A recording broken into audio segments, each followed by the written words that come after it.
in power. What do you say to people who say that the fact that you speak to the mayor, the fact you have a good relationship with politicians makes you a bootlicker? I say I'm willing to put my work up against your words. What have you produced? What have you done? Now, once you have changed things, once you have done something, then let's come have that conversation. But if you're just a person out there talking, I'm not going to give too much credence to what you're saying. Do the work like I had to. But as far as some Seattle police officers are concerned, Taylor is the last person who should be tasked with re-envisioning criminal justice, given his own criminal history. That part of the story takes us back to the late 1990s and Las Vegas, when Taylor, a self-professed pimp nicknamed Gorgeous Dre, was on trial in a federal court. By that time, he'd been accused of several crimes, including transporting a minor across state lines for prostitution. A Las Vegas Sun article at the time reported on comments that the judge in the case made about Taylor's involvement with a 16-year-old girl. U.S. District Judge Howard McKibbin said he is deeply troubled by the permanent scarring the girl must deal with since Andre Taylor introduced her to prostitution. McKibbin said he saw great fear in the girl's eyes as she struggled to testify against Taylor at his September trial. That girl is you, correct? That is me, yes. Megan Fishman is now 38 years old, but recalls vividly that time in her life. Before she met Andre Taylor, she was living at a group home in Vegas. A friend of mine and myself, we decided we were going to run away from the group home. And we went down to, of course, the Las Vegas Strip. And we were walking, and I crossed paths with him, and we started talking. Did you kind of know what he was into? No, he caught my eye.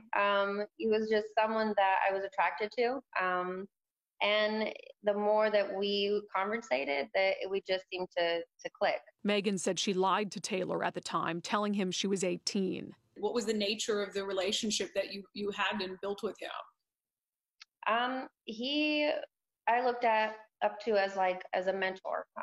He was my provider. He became my everything. Was this a romantic relationship that you had with him? Yeah, it was all around everything type of relationship, yes. So was he your pimp?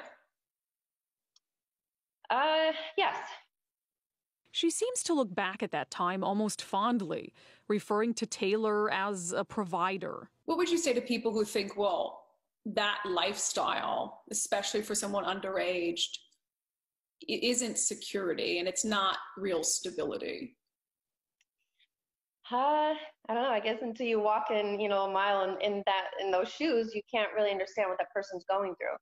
There are a lot of people out there that are forced and that are manipulated and abused and neglected and put in those type of situations where their lives are tormented. They do have scarring, and my situation was not one of them. I'll be honest. Some people might say that you sound brainwashed.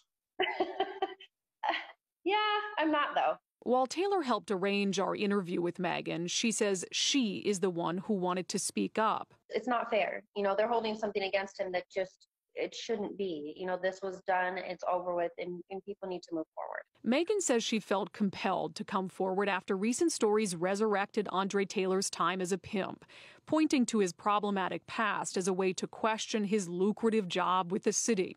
A sentiment Taylor says stands in contrast to what both the left and the right preach about second chances. Especially in far left-leaning Seattle. All you guys talk about is restorative justice, where here is a situation here where we can point people to as if to say, listen, you know the story he had, but look at how he recovered and changed his life, But instead of pointing to that story, right, they said, whatever I've done, never murdered anybody, never killed anybody, but what you've done, there's no forgiveness for. Mayor Jenny Durkin puts things more bluntly. She had this to say about stories that amplify Taylor's past as a way to push him down in the present. I actually think they're racist. I think that we are a country that believes in redemption, and that if people come out of a criminal past, they have a right to remake themselves and to do something positive in the community. And I think they're just very hyperbolic. And again, it's a reflection of these partisan times where you're either good or you're bad. You can't be someone who can be working for positive change and disagree with you. I changed my life to make sure that young people that are in those vices to this day could see that, listen, there is life after the streets.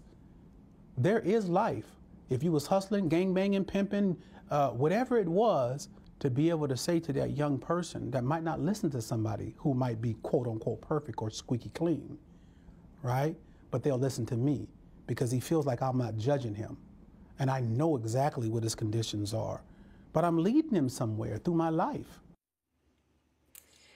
And look,